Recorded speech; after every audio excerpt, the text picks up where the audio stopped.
ام المؤمنین رضی اللہ عنہا فرماتی ہیں کہ آپ کی سخاوت کسی تیز آندھی کی طرح ہوتی تھی. جس طرح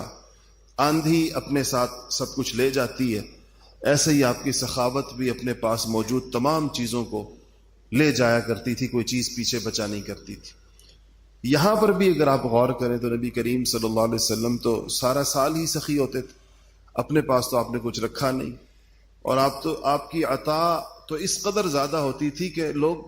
ویسے حیرت کے اندر مبتلا ہو جاتے تھے. اور دینے پر، یعنی جو مانگنے کے لیے آیا ہوتا تھا یا جس کو آپ دینے کا فیصلہ فرماتے تھے، تو وہ اس میں ایک تو ضروری نہیں ہوتا تھا کہ صرف اپنے خاص لوگوں، قریبی لوگوں کو، آپ نے بعض ایسے لوگوں کو اتنا دیا ہے کہ ان کو اس کا تصور نہیں تھا کہ ہمیں یہ کچھ مل سکتا. جن چند لوگوں سے مسلمانوں کو بہت سخت تکلیفیں پہنچی ہیں، ان میں سے ان قریش کے سرداروں میں سے ایک نام امیہ ابن خلف کا بھی ہے، جو جن کی وجہ شہرت ایک یہ بھی ہو سکتی ہے، کہا جا سکتا ہے کہ حضرت بلال رضی اللہ تعالیٰ عنہ کا یہ آقا تھا، اور حضرت بلال کو جو تکلیفیں پہنچتی تھیں اسلام لانے پر وہ اسی کے ذریعے پہنچتی تھی. یہ بدر میں قتل ہوا تھا. ان کے بیٹے اسلام لے کر آئے اور ان کا نام صفوان تھا. تو یہ حضرت صفوان بن امیہ رضی اللہ عنہ یہ کہتے ہیں کہ میں ایک دفعہ آپ صلی اللہ علیہ وسلم کے پاس گیا تو آپ نے مجھے اتنی بکریاں عطا فرمائیں،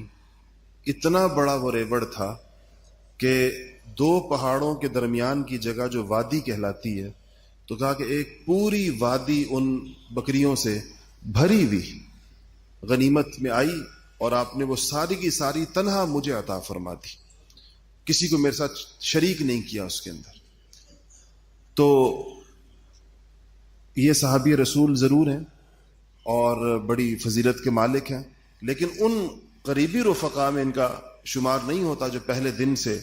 اسلام لائے تھے اور آپ کے ساتھ تمام مکہ مکرمہ کی تکلیفیں جنہوں نے برداشت کی تھی. لیکن ان کے لیے جب آپ کی سخاوت کا سال کے وسط میں یہ عالم ہو تو آپ سوچیں کہ رمضان المبارک میں یہ نوعیت کیا ہوتی ہوگی اور کیسی ہوتی ہوگی. یہ دو چیزیں، عبادت و سخاوت، یہ خاص اس مہینے کے ساتھ حضور صلی اللہ علیہ وسلم کے معمولات میں آتی ہے.